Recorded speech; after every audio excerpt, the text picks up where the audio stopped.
Je suis devenue mère célibataire le jour où l'homme que j'aimais est parti, et mes propres parents m'ont mise à la porte le lendemain.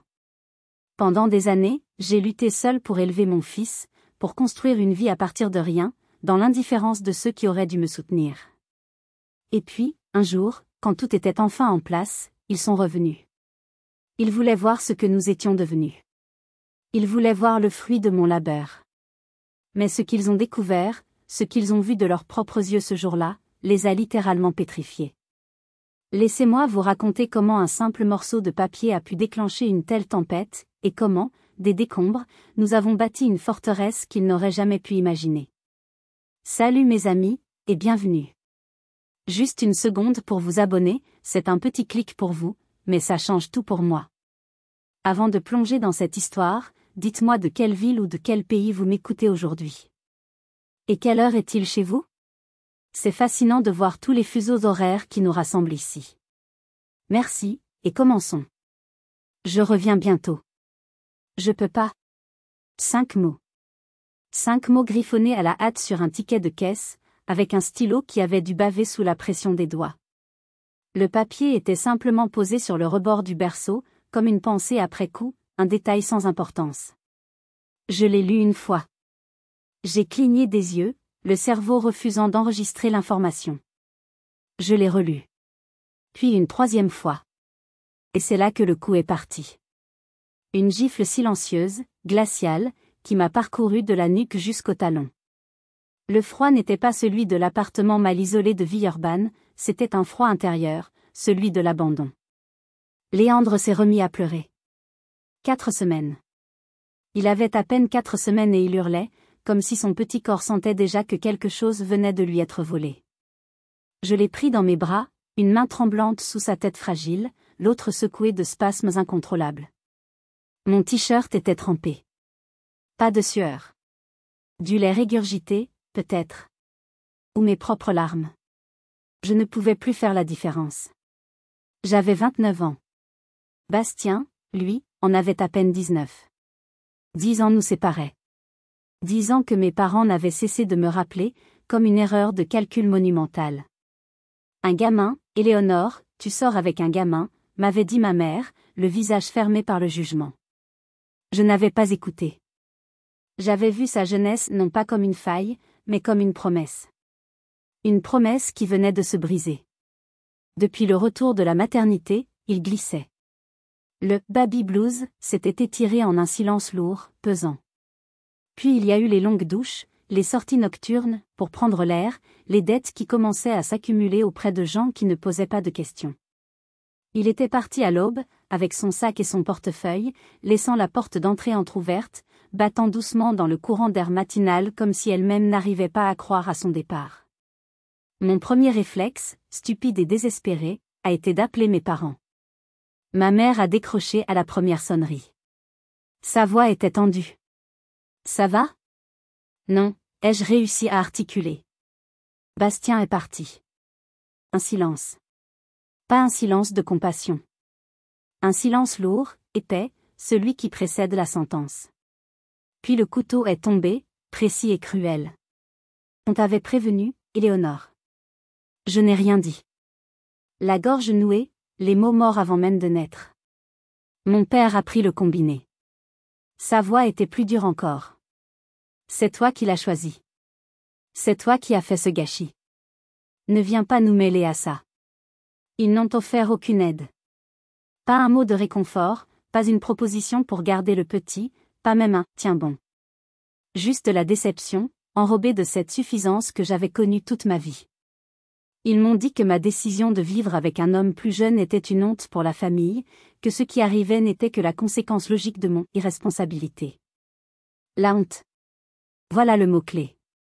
Ce qui importait, ce n'était pas ma douleur, mais leur image. J'ai raccroché. Le combiné m'a semblé peser une tonne. Léandre, blotti contre moi, cherchait mon sein, ses petits cris me transperçant le cœur. J'étais seule. Totalement seule. Puis le téléphone a sonné de nouveau, me faisant sursauter. Le propriétaire. Sa voix était dépourvue de toute chaleur. Alors, vous êtes toute seule maintenant ? Le loyer est du vendredi. Si vous ne pouvez pas payer, je dois remettre l'annonce. Je l'aurai, ai-je menti, la voix brisée. J'ai raccroché et j'ai couru vers l'évier pour vomir. L'acide de mon estomac se mélangeait à l'amertume de la trahison. C'est là que j'ai touché le fond. Assise sur le sol froid de la cuisine, le bébé en pleurs dans les bras, sans argent, sans soutien, avec pour seule compagnie le silence assourdissant de ceux qui m'avaient abandonné. Je pensais que c'était la fin, le point de non-retour. Mais cette nuit-là, j'ai fait une promesse à mon fils. Et je ne savais pas que le lendemain matin, une aide viendrait de la source la plus improbable qui soit.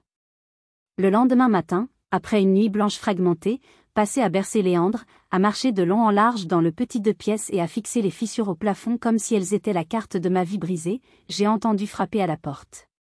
Il n'était pas encore 7 heures. Ce n'étaient pas des petits coups polis et hésitants. C'étaient 3 coups secs, nets, autoritaires. Le genre de coups qui ne demande pas la permission d'entrer, mais qui l'annonce. J'ai sursauté. Ma première pensée a été pour le propriétaire, venant déjà me mettre la pression. J'ai ouvert, la méfiance et l'épuisement gravés sur mon visage. C'était Ambroise, mon voisin du dessous. Un ancien gendarme, veuf depuis des années, taillé dans un bois noueux et silencieux. Il ne disait jamais plus que « bonjour, bonsoir » dans l'escalier, le dos droit, le regard sévère. Je m'attendais à ce qu'il vienne se plaindre des pleurs du bébé. Il m'a dévisagé de haut en bas, sans la moindre trace de pitié. Il a vu mon visage défait, mes cheveux en bataille, mes yeux cernés de violet, et le bébé endormi mais agité contre mon épaule. Il n'a pas dit un mot. Il a simplement contourné ma silhouette frêle, comme on contourne un obstacle, et il est entré dans mon appartement. Il a posé un sac en plastique sur la table de la cuisine. À l'intérieur, une boîte de lait en poudre, quelques couches et un pain frais. Mon premier réflexe a été la fierté, ce reste de dignité qui s'accrochait à moi comme une bouée de sauvetage percée. Je me suis redressée, essayant de donner à ma voix une fermeté qu'elle n'avait pas. Je n'ai pas besoin de charité, monsieur. Il s'est retourné, son regard n'était pas méprisant, ni même compatissant. Il était factuel. Pragmatique. L'enfant, lui, ne peut pas attendre que votre orgueil soit nourri. La phrase m'a frappé plus fort que toutes les insultes de mes parents. Parce qu'elle était d'une vérité brutale et incontestable. J'ai senti mes épaules s'affaisser, la tension qui me tenait debout depuis 24 heures s'est effondrée, et pour la première fois, j'ai laissé les larmes couler. Des larmes silencieuses, chaudes, qui traçaient des sillons sur mes joues sales. Je ne pleurais pas de tristesse, mais de soulagement. Un soulagement brutal, presque douloureux, de ne plus avoir à faire semblant d'être forte. Ambroise a agi comme s'il ne voyait rien. Il a ouvert la boîte de lait, a lu les instructions d'un air critique, et a préparé un biberon avec des gestes précis, presque militaires. La poudre d'abord, l'eau ensuite. Toujours. Sinon, ça fait des grumeaux.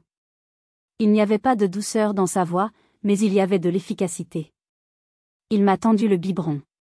Puis il a sorti de sa propre poche un objet qui semblait venir d'une autre époque, un thermos en métal vert, cabossé, rayé, qui avait clairement vu des jours difficiles. « Tenez » m'a-t-il dit. Ça a survécu à des missions en Afrique. Ça survivra à vos nuits à 3 heures du matin. L'eau chaude reste chaude. Vous en aurez besoin. Ce n'était pas un cadeau. C'était un outil. Un équipement de survie. Il a ensuite pris une feuille de papier et un stylo. Bon.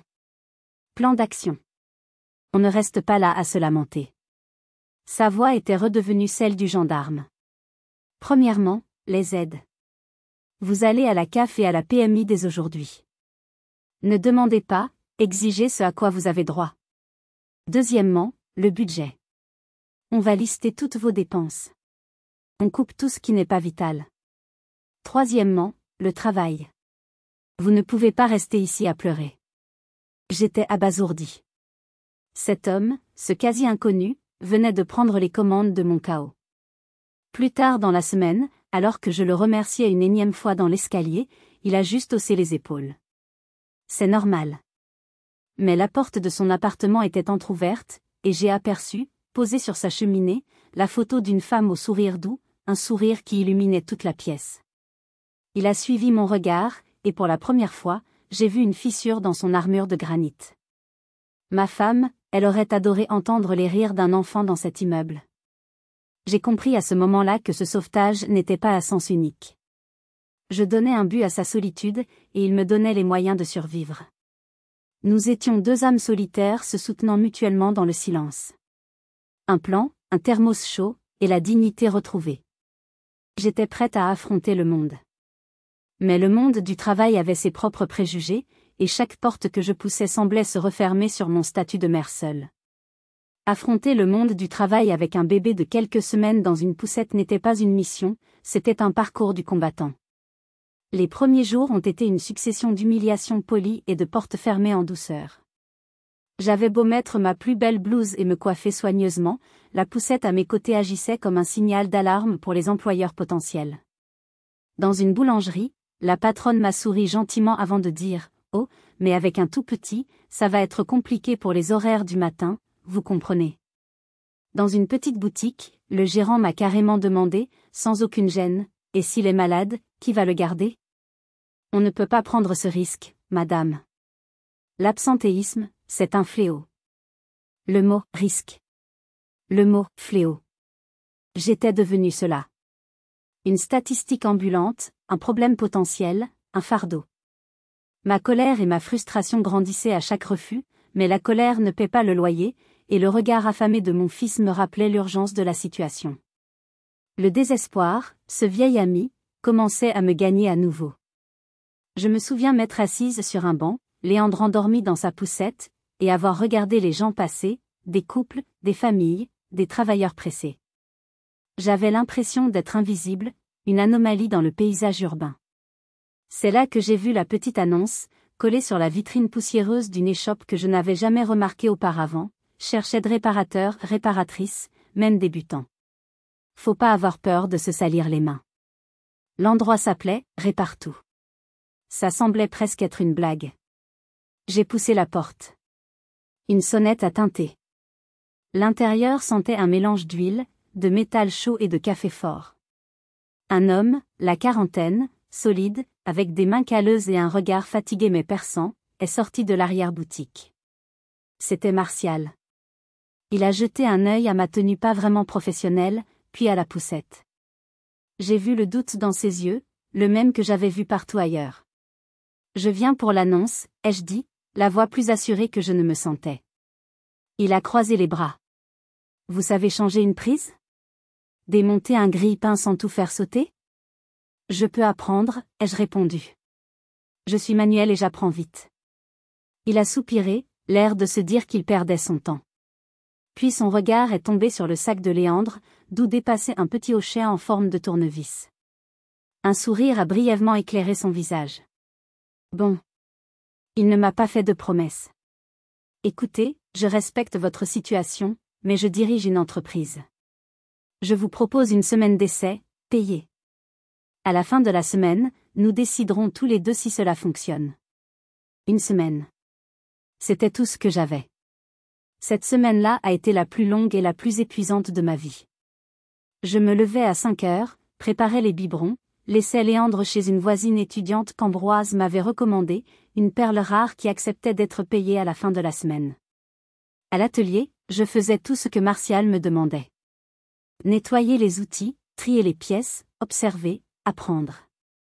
Le soir, pendant ma pause, au lieu de manger, je lisais des manuels de réparation que j'avais trouvés en ligne. Je voulais lui prouver qu'il n'avait pas fait une erreur. Je voulais me prouver à moi-même que j'en étais capable. Martial ne disait rien, mais je sentais son regard sur moi. Il observait ma façon de tenir un tournevis, ma patience pour dénouer un câble emmêlé, ma ténacité face à une vis récalcitrante. Le vendredi soir, il m'a appelé dans son bureau. Mon cœur battait à tout rompre. Je m'attendais au pire. Il m'a tendu une enveloppe avec mon salaire. Puis il a dit, vous commencez lundi, à 8 heures. Et, vous pouvez amener le petit. On lui trouvera un coin dans l'arrière-boutique. Un atelier a besoin d'un peu de vie. J'avais réussi le test. J'avais un travail. Un vrai travail. C'était le début de notre nouvelle vie. Mais je ne savais pas que dans l'ombre de notre immeuble, un homme observait ma nouvelle routine avec mépris, attendant le bon moment pour frapper. Avec un travail et une routine, un semblant de normalité a commencé à s'installer. Léandre passait ses journées dans un parc pour bébé installé dans un coin de l'arrière-boutique, fasciné par le bruit des outils. Je devenais de plus en plus compétente, passant de la simple assistance au diagnostic de panne simple. Martial était un patron exigeant mais juste. Ambroise, de son côté, continuait d'être une présence silencieuse et rassurante. La vie n'était pas facile, mais elle était gérable. C'était sans compter sur Monsieur Coulon. Il était le nouveau représentant du syndic de copropriété, un homme d'une 50aine d'années, au visage aigri et au regard fuyant, qui semblait tirer sa seule joie de l'exercice mesquin du pouvoir. Sa première cible a été Ambroise. Une lettre recommandée pour un pot de géranium qui, selon le règlement, dépassait de 2 cm la hauteur autorisée sur le balcon. Ambroise a grommelé, mais a rentré son pot de fleurs. Puis ce fut une note sur sa porte concernant l'usure non conforme de son paillasson. Au début, je pensais que c'était juste de la bêtise administrative. Mais j'ai vite compris que c'était personnel quand il a commencé à s'en prendre à moi. J'ai reçu une note officielle dans ma boîte aux lettres. Rappel, les poussettes ne doivent pas rester dans les parties communes, même pour 1 minute. Tout manquement entraînera une pénalité. Je ne laissais jamais la poussette dans le couloir, sauf les quelques secondes nécessaires pour ouvrir ma porte en portant Léandre et les sacs de course. Il devait m'épier. Le sentiment d'être observé, jugé, était oppressant. Puis il y a eu la plainte pour nuisance sonore.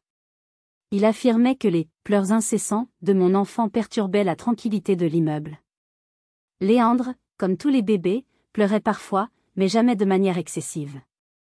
C'était une attaque directe, une façon de me dire que moi et mon fils n'étions pas les bienvenus. La véritable escalade a eu lieu un après-midi. Je rentrais du travail, épuisé, portant Léandre endormi d'un bras et mon sac d'outils de l'autre. Je l'ai croisé dans l'escalier. Il m'a regardé, un sourire mauvais aux lèvres. Peut-être qu'un travail de femme serait plus adapté pour vous, non? Ça vous éviterait de ressembler à un déménageur. La remarque était si gratuite, si méprisante, qu'elle m'a coupé le souffle. J'ai senti le sang monter à mes joues. J'aurais voulu lui répondre, lui jeter son venin à la figure. Mais avec mon fils endormi dans mes bras, je me sentais vulnérable.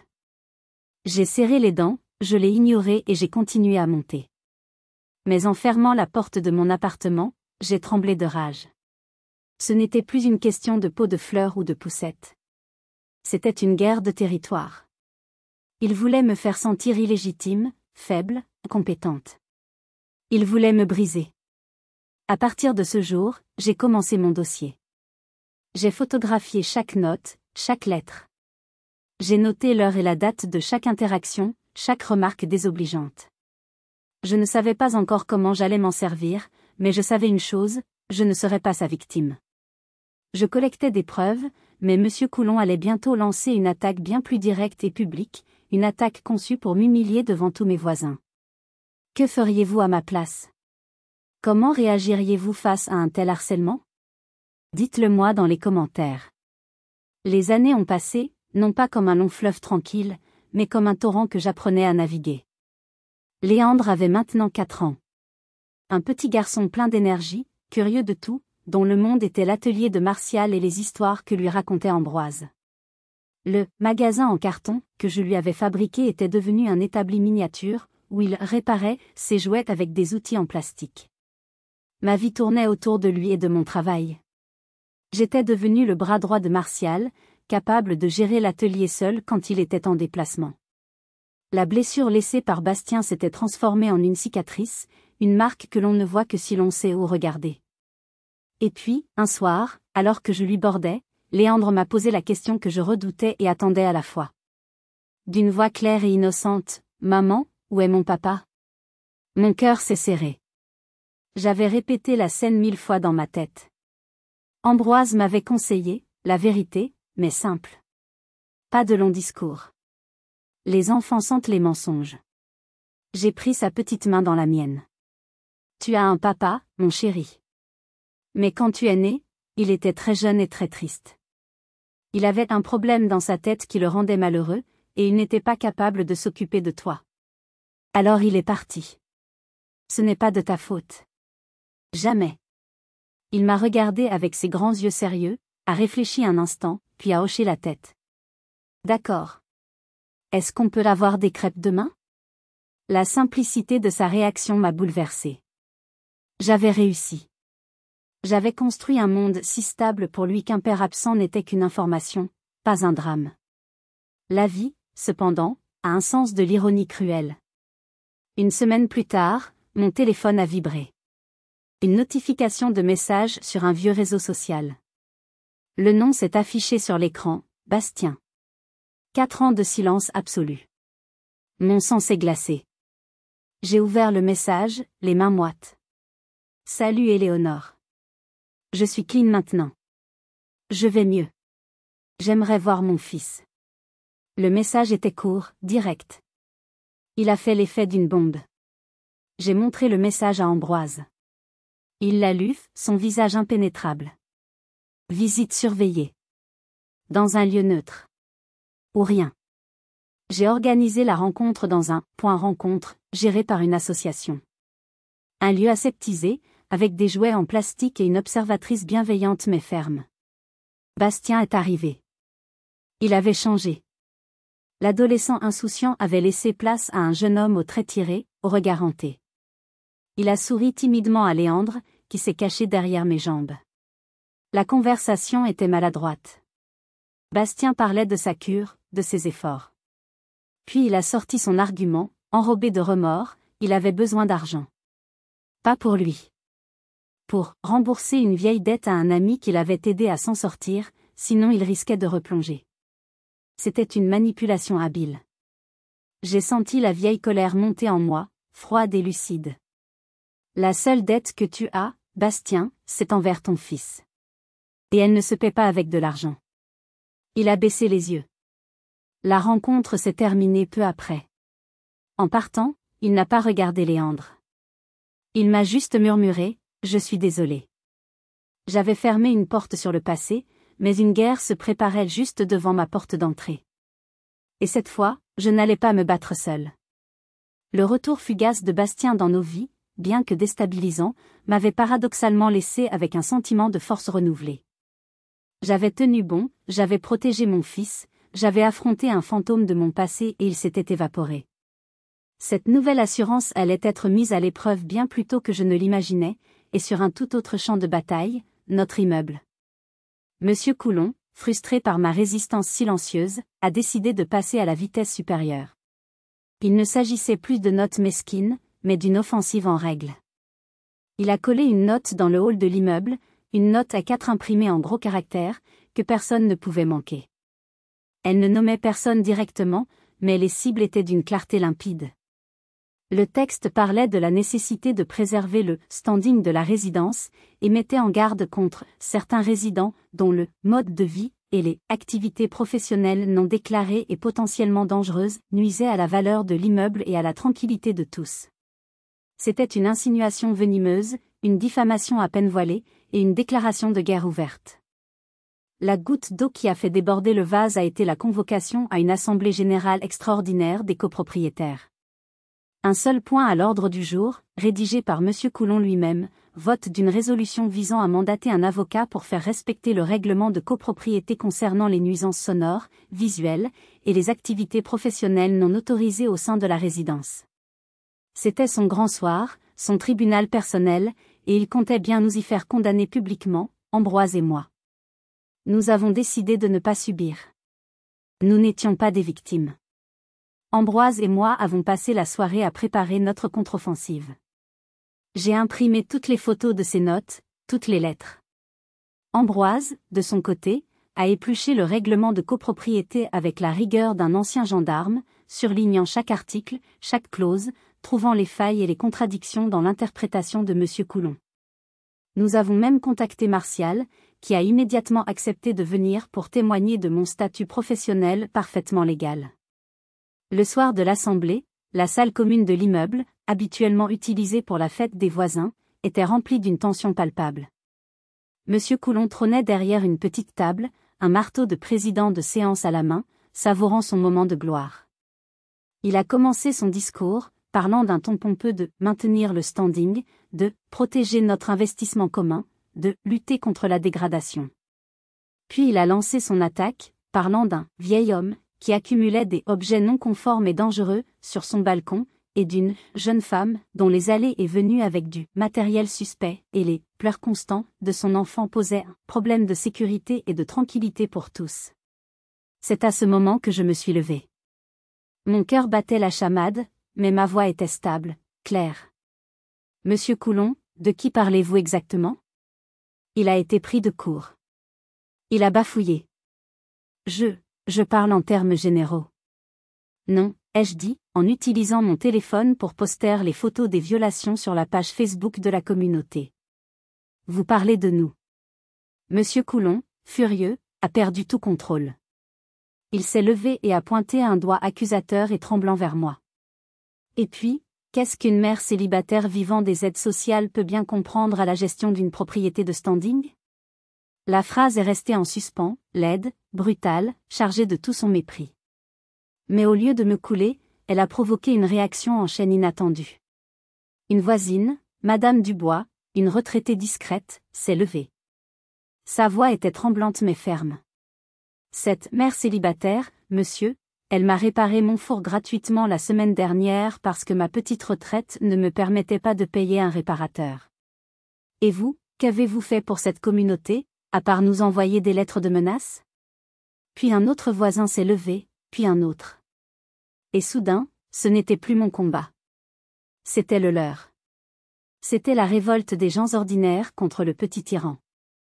Martial s'est levé à son tour. Je suis l'employeur d'Éléonore. Le matériel suspect dont vous parlez, ce sont ses outils de travail. C'est une employée modèle, et ce que vous faites s'appelle du harcèlement. L'Assemblée a tourné au vinaigre pour Monsieur Coulon. Son tribunal s'était retourné contre lui. Il a été hué, et une motion de défiance a été proposée sur le champ. Nous avions gagné une bataille, mais un coup dur inattendu allait bientôt tester les fondations de tout ce que j'avais construit avec Martial. La chute de Monsieur Coulon a été aussi rapide que spectaculaire. Discrédité, humilié publiquement, il a démissionné du conseil syndical la semaine suivante. Une nouvelle équipe, dont faisait partie la courageuse Madame Dubois, a pris le relais, et l'atmosphère est devenue instantanément plus légère, plus respirable. J'avais l'impression d'avoir gagné le droit de vivre en paix. J'ai célébré cette petite victoire avec Ambroise et Martial autour d'un repas simple mais joyeux dans mon petit appartement. Pour la première fois depuis des années, je me sentais entourée, protégée. J'ai baissé ma garde, pensant que le pire était derrière moi. C'était une erreur. 2 semaines plus tard, j'arrivais à l'atelier un lundi matin, Léandre trottinant à mes côtés, emmitouflé dans son anorak. J'ai tout de suite su que quelque chose n'allait pas.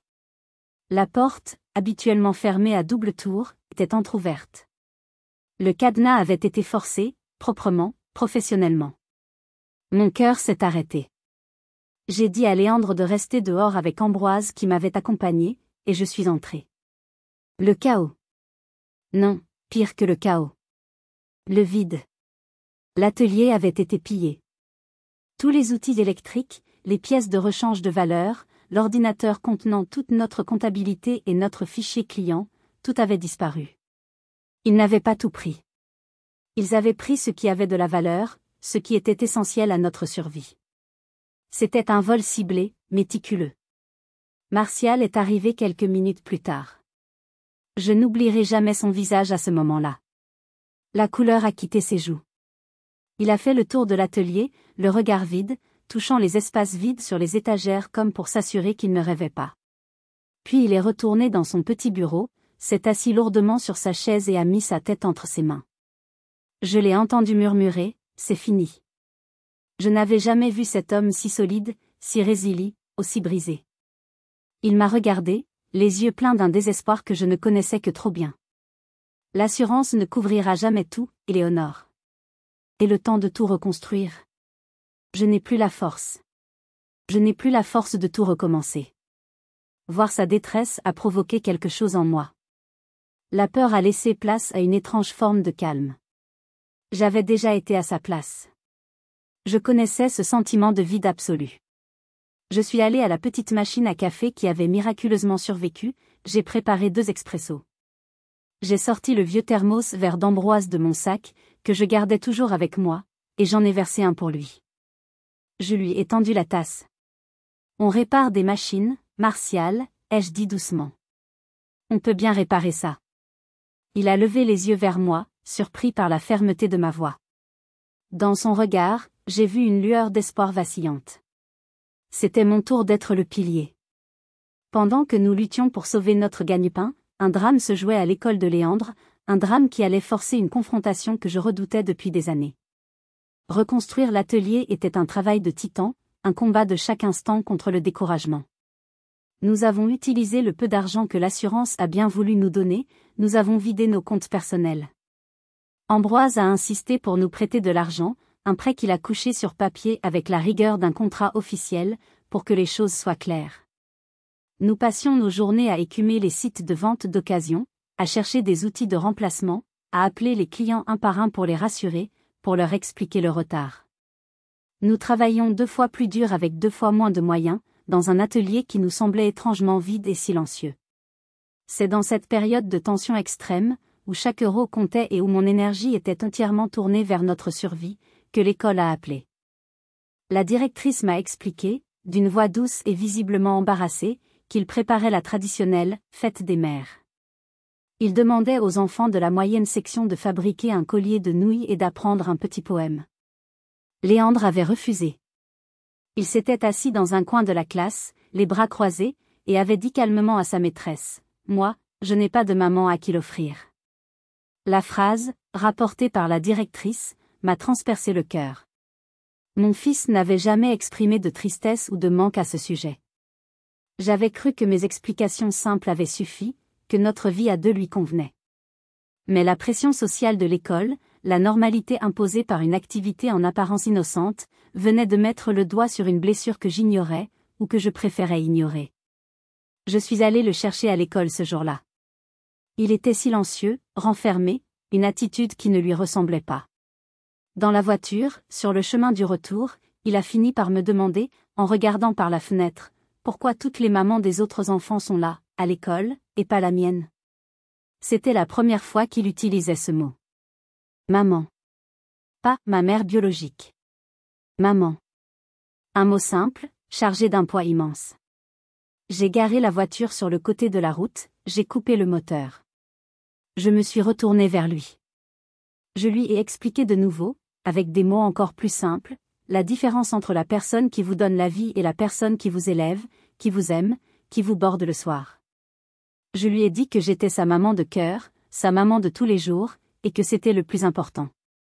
Le lendemain, je suis retournée à l'école, non pas en colère, mais avec une détermination calme. J'ai expliqué à la directrice qu'au XXIe siècle, il y avait toutes sortes de familles, des familles avec 2 papas, des familles avec des grands-parents qui élèvent leurs petits-enfants, des familles recomposées, des familles avec une seule maman.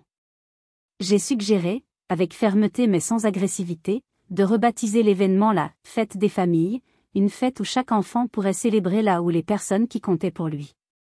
À ma grande surprise, la directrice a accepté immédiatement, l'air soulagé d'avoir une solution.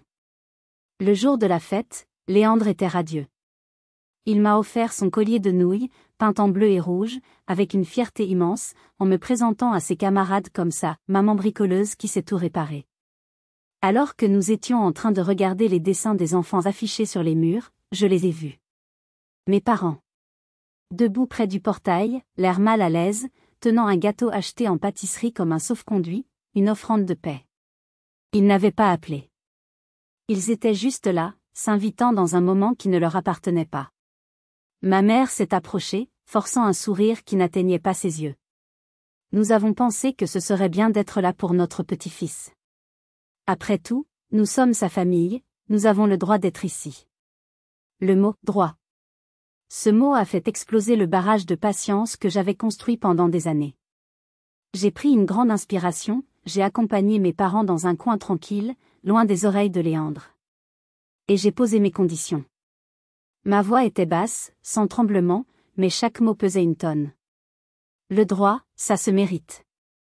Et vous avez perdu ce droit il y a 4 ans. Si vous voulez faire partie de nos vies, voici les règles. C'est à prendre ou à laisser. Plus de visites surprises. Plus de jugements. Plus de remarques sur mes choix de vie ou mon travail. Vous appelez d'abord. Vous demandez si c'est le bon moment. Et vous respectez ma réponse. C'est le prix d'entrée. Ma mère m'a regardée, choquée, la bouche entr'ouverte, comme si je venais de la gifler. Mon père a ouvert la bouche, puis l'a refermée, incapable de trouver une répartie. Pour la première fois de ma vie, je n'étais plus leur petite fille obéissante.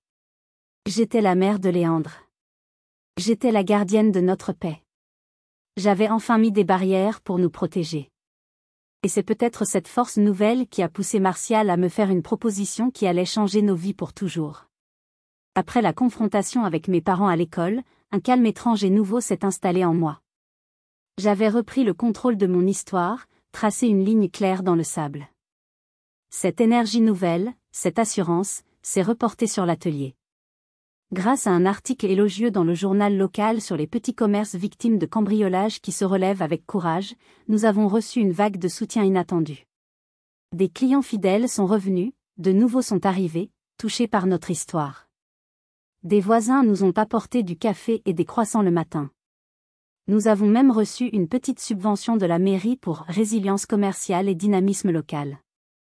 Lentement, mais sûrement, nous remontions la pente, plus fort et plus soudés qu'avant. Martial était différent. Le cambriolage l'avait ébranlé, mais ma réaction face à l'adversité, ma force tranquille, l'avait visiblement changé. Il me regardait différemment, avec un mélange de respect, d'admiration, et autre chose que je n'arrivais pas encore à définir. Il y avait moins de distance professionnelle entre nous. Nos conversations dépassaient le cadre du travail. Nous partagions le déjeuner sur un coin d'établi, parlant de nos vies, de nos espoirs, de nos peurs. Il m'a parlé de son divorce difficile, de la solitude qui pesait parfois sur ses épaules. Je lui ai parlé de Bastien, non pas avec colère, mais avec la distance d'une histoire révolue, et de la difficulté mais aussi de la joie d'être une mère seule. Nous n'étions plus seulement un patron et son employé. Nous étions 2 survivants qui se reconnaissaient l'un dans l'autre, 2 artisans qui réparaient des objets le jour et qui, sans le dire, tentaient de réparer leur propre vie la nuit. Un soir, alors que nous fermions l'atelier, bien après le départ du dernier client, il m'a demandé de m'asseoir dans le petit bureau que nous avions réaménagé. Il avait l'air nerveux, ce qui n'était pas du tout dans ses habitudes. Il tambourinait avec ses doigts sur la table, évitant mon regard. Il a finalement poussé vers moi un dossier en carton. « Ouvre-le » a-t-il dit, la voix un peu rauque. J'ai ouvert le dossier avec une certaine appréhension. À l'intérieur, il n'y avait pas de facture ni de devis, mais des documents officiels, des formulaires du greffe du tribunal de commerce. Des statuts d'entreprise modifiés. Et sur ces statuts, il y avait 2 noms, imprimés en noir sur blanc, le sien et le mien. Martial et Éléonore, société à responsabilité limitée. J'ai levé les yeux vers lui, le souffle coupé, complètement confuse. Je ne comprends pas, Martial.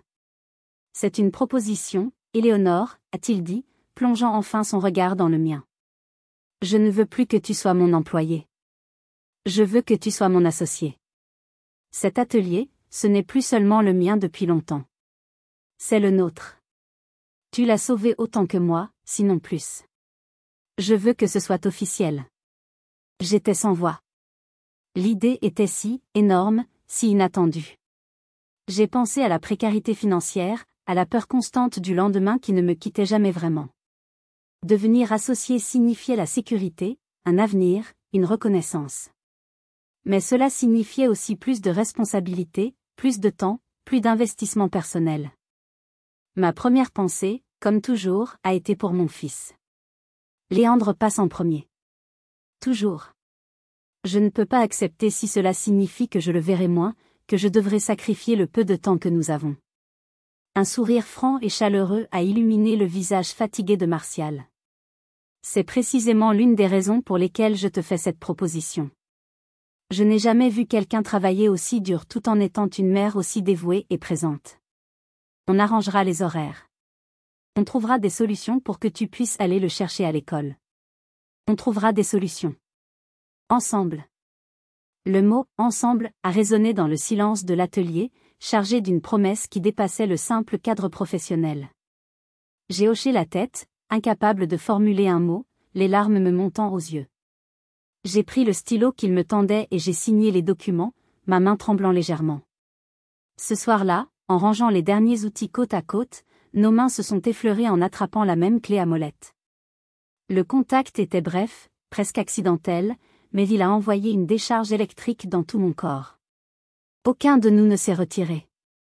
Nous sommes restés là un instant, immobiles, dans le silence de l'atelier endormi, le bruit de nos respirations se mêlant. Ce n'était pas une déclaration d'amour, mais c'était une promesse. La promesse d'un avenir possible, à construire ensemble. Nous étions sur le point de commencer un nouveau chapitre. Pour célébrer cette nouvelle association et remercier tous ceux qui nous avaient aidés, nous avons décidé d'organiser une fête pour le quartier, sans savoir que cet événement apporterait la confrontation finale et la plus grande des révélations. L'idée de la fête est venue naturellement, comme une évidence. Nous voulions remercier le quartier, nos clients, nos voisins, tous ceux qui nous avaient soutenus après le cambriolage. Ce n'était pas juste une question de business, c'était une question de cœur. Nous voulions rendre un peu de la chaleur humaine que nous avions reçue. Nous avons décidé d'organiser une journée portes ouvertes, un samedi, avec un barbecue, de la musique, et un petit atelier de réparation pour les nuls, destiné aux enfants, où ils pourraient démonter de vieux réveils sans danger.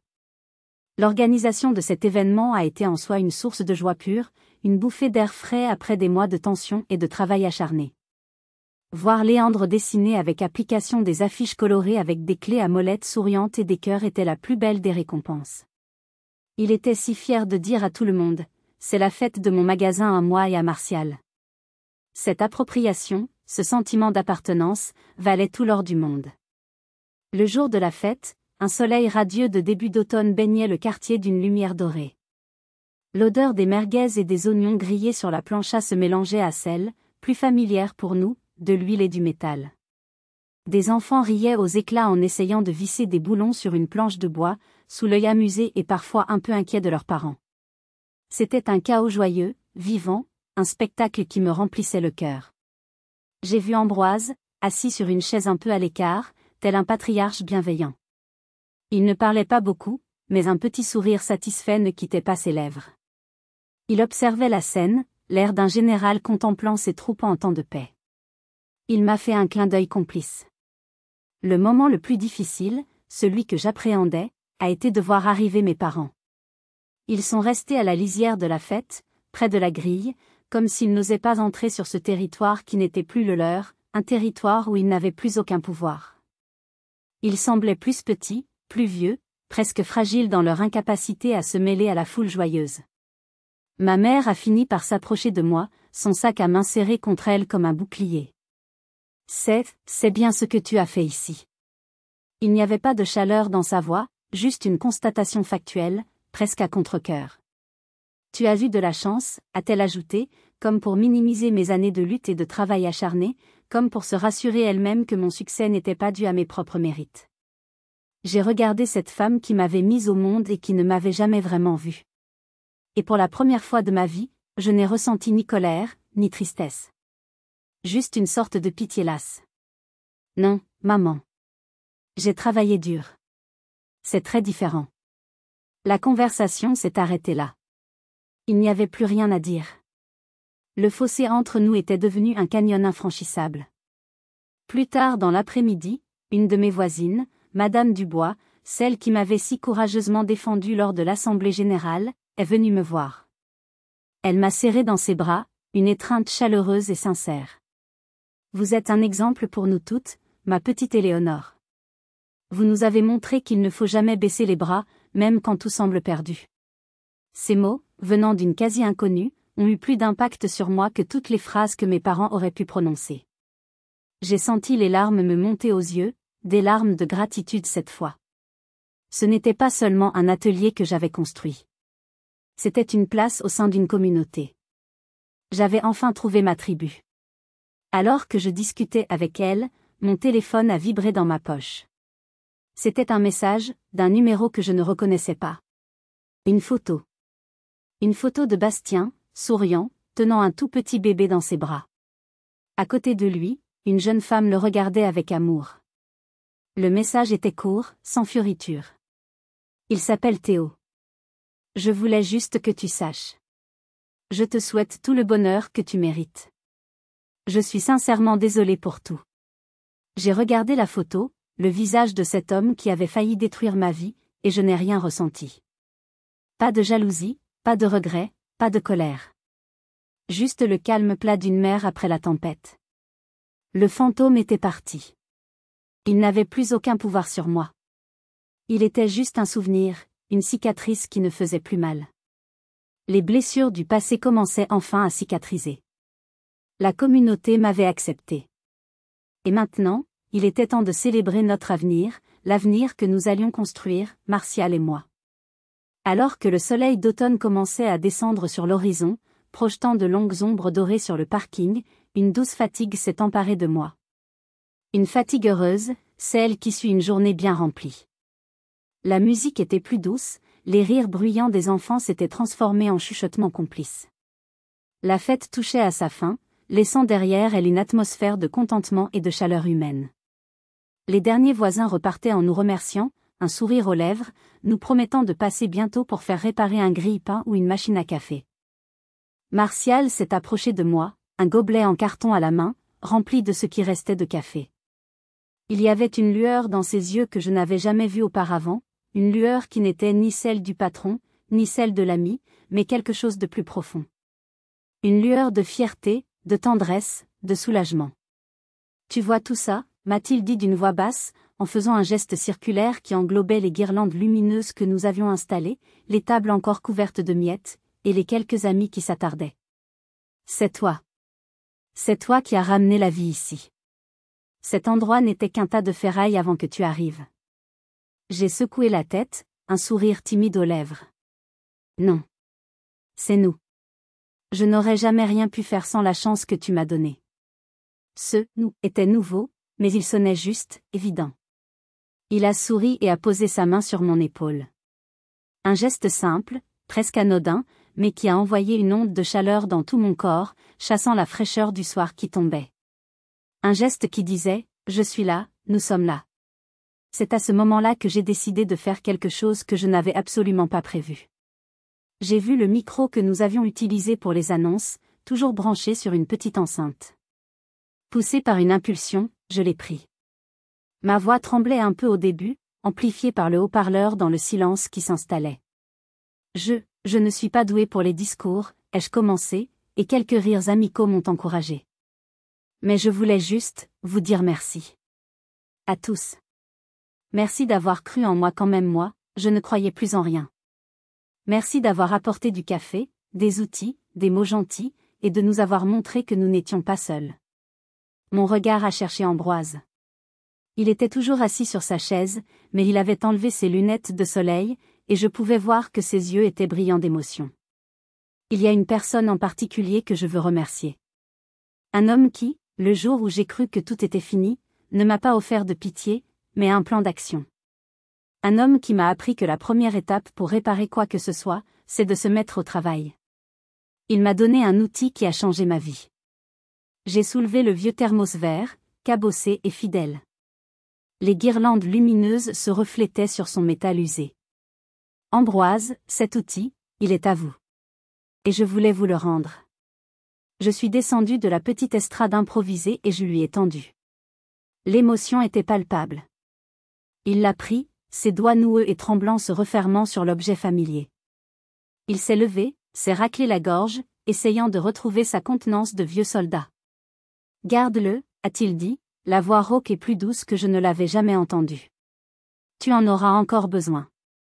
Mais, tu peux passer le remplir de café quand tu veux, petite. » Tout le monde a applaudi, touché par cet échange simple et profond. Puis Martial, me voyant submergé par l'émotion, a repris le micro avec un sourire. Puisqu'Éléonore est trop modeste pour le faire, et qu'elle a oublié le plus important, je vais faire une annonce officielle. À partir d'aujourd'hui, l'atelier ne s'appelle plus Répare-tout Martial. Il s'appelle Atelier Martial et Éléonore. Une nouvelle salve d'applaudissements a éclaté, plus forte encore, accompagnée de quelques sifflets enthousiastes. J'ai senti le rouge me monter aux joues, mais c'était un rouge de bonheur pur, sans mélange. J'ai levé les yeux et j'ai vu mes parents, toujours à distance, près de la grille. Ils regardaient la scène, leur visage un masque d'incompréhension et peut-être, juste peut-être, d'un soupçon de regret tardif. Ils n'ont pas applaudi. Ils n'avaient plus leur place dans cette histoire. Ils étaient devenus de simples spectateurs de ma vie, une vie qu'ils avaient refusé de partager. La fête était presque finie, mais le moment le plus important de ma vie, la véritable fondation de mon avenir, était sur le point d'arriver, sous la forme d'une simple question posée par la voix innocente de mon fils. Le dernier voisin est parti en nous souhaitant bonne chance, la musique s'est tue, laissant place au bruit familier de la ville qui s'endort. Il ne restait plus que l'odeur du barbecue froid et du café qui se mélangeait à celle du métal, les guirlandes lumineuses qui clignotaient doucement dans la pénombre, et nous trois. Léandre, épuisé par sa longue journée de travail et de jeu, s'est blotti sur mes genoux, sa petite tête lourde contre mon épaule. Martial était assis à côté de nous sur les marches de l'atelier, dans un silence confortable, un silence rempli de tout ce qui n'avait pas besoin d'être dit. Le monde semblait enfin s'être arrêté de tourner. Il n'y avait plus de menaces à l'horizon, plus de fantômes à combattre, plus de batailles à mener. Juste la paix. Une paix profonde, méritée, savourée à chaque seconde. J'ai respiré l'air frais de la nuit, et pour la première fois, il n'avait pas le goût de l'angoisse, mais celui de la promesse. Léandre a gigoté, se redressant un peu. Il a posé sa tête contre ma poitrine, et j'ai senti son souffle chaud à travers mon t-shirt. Il a regardé Martial, puis il a levé ses grands yeux fatigués vers moi. Sa petite voix, ensommeillée et fragile, a brisé le silence de la nuit. On est une famille, nous trois. La question était si simple, si directe, si pure. Elle n'était pas accusatrice, ni triste. C'était une simple question de classification, le besoin d'un enfant de mettre un nom sur ce qu'il ressentait, sur ce qu'il voyait. Une question qui contenait des années de doute, d'espoir, et le désir fondamental d'appartenir à quelque chose de solide et de défini. Mon cœur a eu un raté. Tous les discours que j'avais préparés mentalement au fil des années se sont envolés. J'ai regardé Martial, cherchant de l'aide, ne sachant pas quoi répondre sans projeter mes propres peurs et mes propres désirs. Il n'a pas hésité une seconde. Il a compris l'importance du moment. Il s'est rapproché, a passé un bras protecteur autour de mes épaules et a posé son autre main, grande et chaude, sur la tête de Léandre, caressant doucement ses cheveux. Son regard a croisé le mien, et dans ses yeux, j'ai vu la réponse. J'ai vu notre avenir. J'ai vu la fin de ma solitude. Oui, bonhomme, a-t-il dit d'une voix douce et grave, une voix qui semblait contenir toute la sincérité du monde. On est en train d'en construire une. Et ça sera la meilleure de toutes. Ce n'était pas une grande déclaration passionnée. Ce n'était pas un « je t'aime » hollywoodien. C'était mieux que ça. C'était une promesse. Une fondation. La première brique de notre maison, une maison construite non pas sur des illusions, mais sur des épreuves surmontées, sur un respect mutuel et sur l'amour d'un petit garçon. J'ai serré Léandre plus fort contre moi, j'ai posé ma tête sur l'épaule solide de Martial, et j'ai fermé les yeux, laissant enfin le bonheur m'envahir complètement, sans retenue, sans peur. À cet instant précis, entouré par l'odeur de mon atelier, avec la chaleur de mon fils dans mes bras et la présence rassurante de l'homme que j'apprenais à aimer à mes côtés, j'ai su que j'étais enfin arrivé à la maison. J'ai jeté un dernier regard instinctif vers la rue. La voiture de mes parents avait disparu depuis longtemps. Ils étaient partis sans un mot, sans un au revoir. Ils n'avaient pas été pétrifiés par ma réussite, ni par ma nouvelle famille. Ils avaient été pétrifiés par leur propre insignifiance. Dans ce monde que j'avais bâti avec mes propres mains, ils n'avaient plus de rôle, plus de pouvoir. Ils étaient devenus des étrangers. Et pour la première fois de ma vie, cette pensée ne me faisait plus mal. C'était juste un fait. Et c'est ainsi que notre histoire commence vraiment. Mais avant de partir, j'ai une dernière question pour vous. Une famille, ce n'est pas toujours celle dans laquelle on est, celle que le sang nous impose. Parfois, et je crois que c'est souvent la plus forte, la plus authentique, c'est celle qu'on choisit. C'est celle qu'on construit, pièce par pièce, avec de la patience, des larmes, des éclats de rire et beaucoup d'amour, avec les gens qui se présentent quand tous les autres sont partis, ceux qui vous tendent un thermos plutôt que des reproches.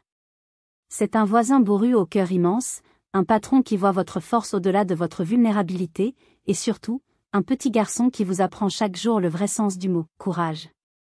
Et vous? Avez-vous déjà dû tracer des limites fermes, parfois douloureuses, avec votre famille pour vous protéger ou protéger vos enfants? Avez-vous trouvé votre « famille choisie » là où vous vous y attendiez le moins, auprès d'amis, de voisins, de collègues? Racontez-moi votre histoire dans les commentaires. J'aimerais beaucoup vous lire et partager nos expériences. Si ce récit a résonné en vous, si vous vous êtes reconnu dans ces moments de doute et de force, n'oubliez pas de laisser un like et de vous abonner pour ne pas manquer les prochaines histoires. C'est un simple clic pour vous, mais c'est un soutien énorme pour nous. Merci de m'avoir écouté jusqu'au bout. Prenez soin de vous, et de vos familles, quelles qu'elles soient.